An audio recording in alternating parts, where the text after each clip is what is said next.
जय हिंद दोस्तों, आपका एक बार फिर से स्वागत है एन.के.एम. स्टडी पॉइंट में। जी, आज हम फिर से एक बार आईटीआई इलेक्ट्रीशियन ट्रेड थ्योरी से पीडीएफ से संबंधित आगे के प्रश्न देखेंगे। दोस्तों, आपने ये सारे प्रश्न अगर नहीं देखा होगा तो आप हमारे चैनल पर जाकर देख लीजिए। ये सारे प्रश्न आपके आईटीआई सीबीटी एग्जाम के लिए बहुत ही इम्पोर्टेंट है। चलिए चलते हैं आप आज के प्रश्न की ओर। आज का पहला प्रश्न है, इसमें पूछा गया है कि परिपथ में प्रतिरोधक R4 पर वोल्टेज पात यानी वोल्टेज का मान ज्ञात कीजिए। जो आपका ये परिपथ R4 है, इसमें आपको बताना है कि इसमें इसका वोल्टेज पात कितना है, यानी कि इस प्रतिरोधक से आपका कितना वोल्टेज गुजर रहा है। तो इस क्वेश्चन को सॉल्व करने से पहले सबसे पहले हम इस पूरे परिपथ का हम समतुल्य प्रतिरोध निकालेंगे। और समतुल्य प्रतिरोध निकालने के लिए हम वही फॉर्मूला यूज करेंगे, समानांतर और श्रेणी। यह जो आपका परिपथ है, इसमें ये दोनों आपका मिक्स है। तो हम इसमें सबसे पहले ये जो आपका दोनों ये मान लीजिए, इसका नाम हम दे रहे हैं 1, इसका 2, इसका 3 और इसका 4। तो सबसे पहले इसमें हम समानांतर क्रम में जो है उसका प्रतिरोध निकालेंगे, यानी 2 और 4 का प्रतिरोध निकालेंगे। तो इस समानांतर क्रम में हमारा प्रतिरोध का फॉर्मूला होता है 1/RT बराबर 1/R1 प्लस 1/R2।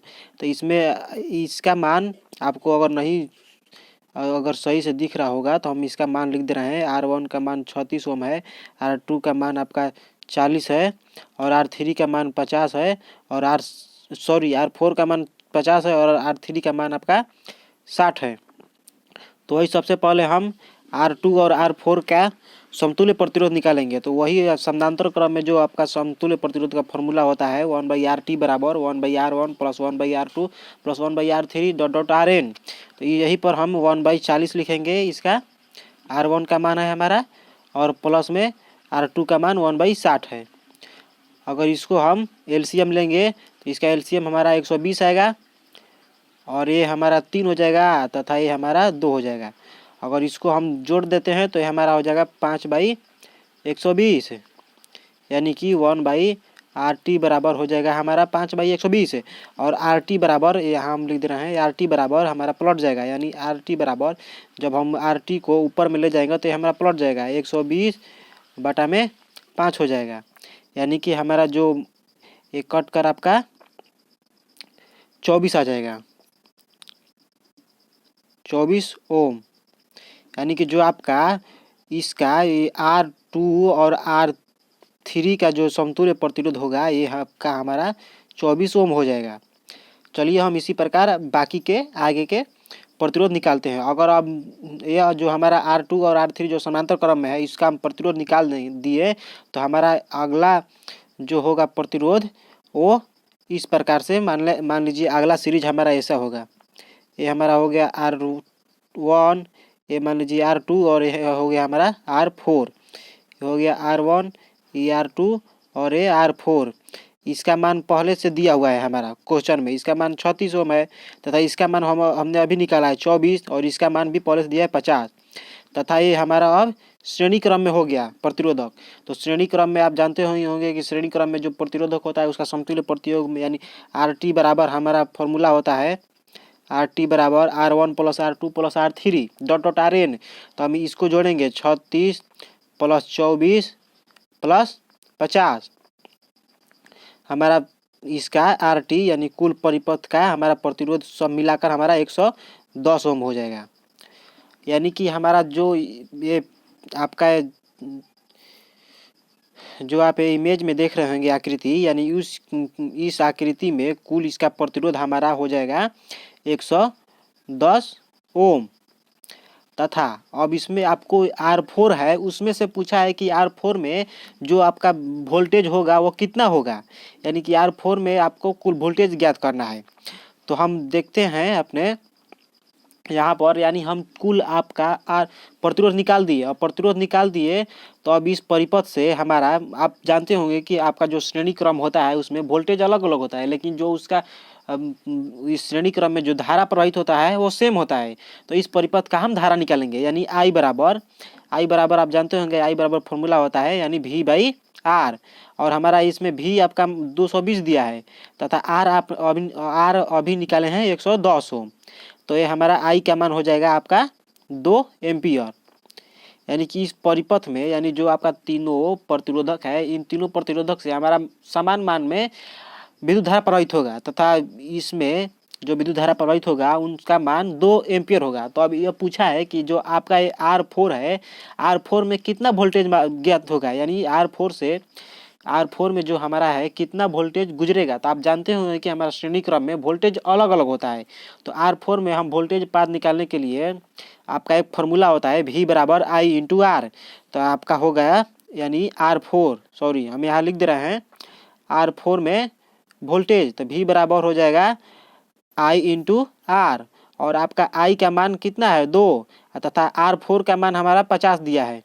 तो इसी प्रकार हमारा हो जाएगा, गुणा करेंगे तो 100 वोल्ट, यानी कि जो आपका R4 है यानी कि R4 से हमारा 100 वोल्ट की धारा वोल्टेज गुजरेगा। तो इस प्रश्न का हमारा राइट आंसर हो जाएगा ऑप्शन नंबर डी यानी कि R4।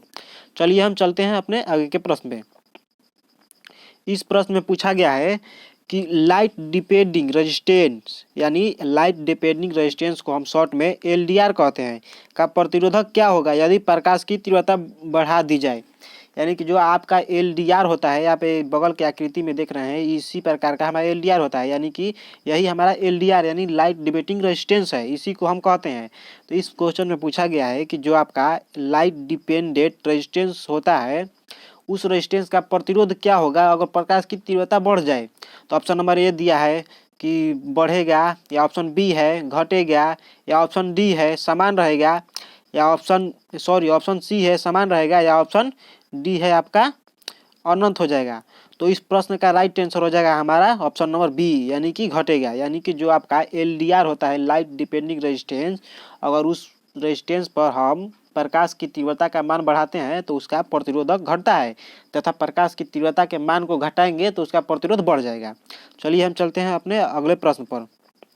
इस प्रश्न में पूछा गया है आपसे कि DC परिपथ में शक्ति की गणना करने का सूत्र क्या होता है। यानी कि जो आपका DC परिपथ है, DC परिपथ में आपसे पूछा गया है कि P बराबर DC परिपथ में क्या होता है। तो इसका ऑप्शन नंबर ए है वोल्टेज गुणे समय यानी V गुणे I। ऑप्शन बी है वोल्टेज धारा गुणे वोल्टेज यानी V इंटू I, तथा ऑप्शन सी है धारा गुणे प्रतिरोध यानी कि V इंटू आर, या ऑप्शन डी है वोल्टेज गुणे प्रतिरोध यानी कि V इंटू आर।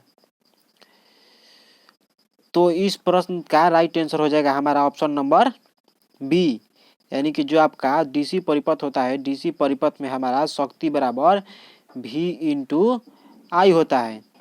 अतः इस प्रश्न का राइट आंसर हो जाएगा ऑप्शन नंबर बी। चलिए हम चलते हैं आगे के प्रश्न पर। इस प्रश्न में पूछा गया आपसे कि 200 वाट और 250 वोल्ट रेटेड लैंप के गर्म प्रतिरोध का मान की गणना कीजिए। यानी कि आपसे इस प्रश्न में R का मान पूछा है, R बराबर मान लीजिए वाट, और यहाँ P का मान आपका दिया है 200 वाट तथा V यानी वोल्टेज का मान दिया है आपका 250 वोल्ट। तो आप एक फार्मूला जानते होंगे, एक पावर यानी शक्ति बराबर एक फार्मूला होता है P बराबर V बाई आर, तथा आपको इस प्रश्न में R का मान पूछा है तो R को हम इधर कर देंगे तो R बराबर हमारा हो जाएगा V स्क्वायर बाई P यानी कि वोल्टेज का स्क्वायर बटा में शक्ति। तो इसको अगर हम सोल्व करेंगे यानी V का हमारा मान 220 है तथा V का मान हमारा 250 है तथा शक्ति का मान हमारा 200 वाट है, यहाँ पर 200 है। तो इसको हम सोल्व करेंगे तो हमारा हो जाएगा, यानी कि आपसे जो पूछा है इसमें R बराबर 200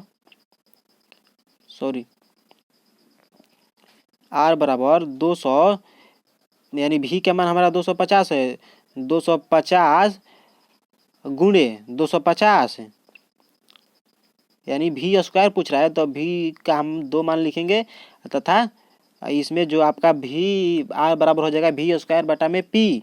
तो P का मान हमारा 200 है और ये इसको हम कटा देंगे तथा ये हमारा हो जाएगा 25 गुणा कर दे 625, और 625 में से अगर 2 से भाग देंगे तो हमारा हो जाएगा 625 बटा में 2, अगर इसको हम 625 में 2 से भाग देंगे तो हमारा हो जाएगा 312.5 ओम। यानी कि आपके इस प्रश्न का राइट आंसर हो जाएगा ऑप्शन नंबर सी। यानी कि अगर कोई भी बल्ब की क्षमता 200 वाट हो तथा उस बल्ब में हम 220 वोल्ट का विद्युत धारा वोल्टेज प्रवाहित करें तो उस बल्ब का प्रतिरोध हमारा 312.5 ओम हो जाता है। चलिए हम चलते हैं आगे के प्रश्न पर। इस प्रश्न में पूछा गया है कि एक खुले सर्किट में प्रतिरोध का मान क्या होगा। यानी कि आपका मान लीजिए सर्किट है तथा यह खुला हुआ है, क्लोज नहीं है। तो इसमें पूछा है कि इसका प्रतिरोध का मान यानी आर का मान क्या होगा, आर बराबर वाट। तो इस क्वेश्चन में पहला ऑप्शन दिया है आपका आर 0 हो जाएगा, या आर का मान कम होगा, या जो आपका आर का मान अधिक होगा, या आर का मान डी होगा। तो अगर कोई भी एक खुला सर्किट हो तो खुला सर्किट में हमारा आर का मान अनंत होता है तथा खुला सर्किट में आर का मान इन्फिनिटी होता है। तथा यही पूछ दे कि अगर खुले सर्किट में विद्युत धारा का मान क्या होगा, तो खुले सर्किट में हमारा विद्युत धारा का मान 0 होता है तथा खुले सर्किट में हमारा प्रतिरोध का मान अनंत होता है। अतः इस प्रश्न का राइट आंसर हो जाएगा हमारा ऑप्शन नंबर डी। यानी कि कोई भी अगर खुला परिपथ है या खुला सर्किट है तो उसमें पूछ दे कि आपका आर का मान क्या होगा, तो उसमें आर का मान हमारा अनंत होता है। अगर यही कह दे कि दूसरा प्रश्न मान लीजिए कि कोई भी एक सर्किट है उसमें शॉर्ट सर्किट हो गया है, यानी कि लघु पठित हो गया है वह सर्किट, तो उसमें पूछ दे कि आर का मान क्या होगा यानी प्रतिरोध का मान क्या होगा, तो उसमें आपका प्रतिरोध का मान 0 होता है। लेकिन जब वही पूछ दे कि उसमें विद्युत धारा का मान क्या होगा, तो उसमें विद्युत धारा का मान अनंत हो जाता है। यानी कि खुला परिपथ का उल्टा होता है हमारा शॉर्ट सर्किट परिपथ।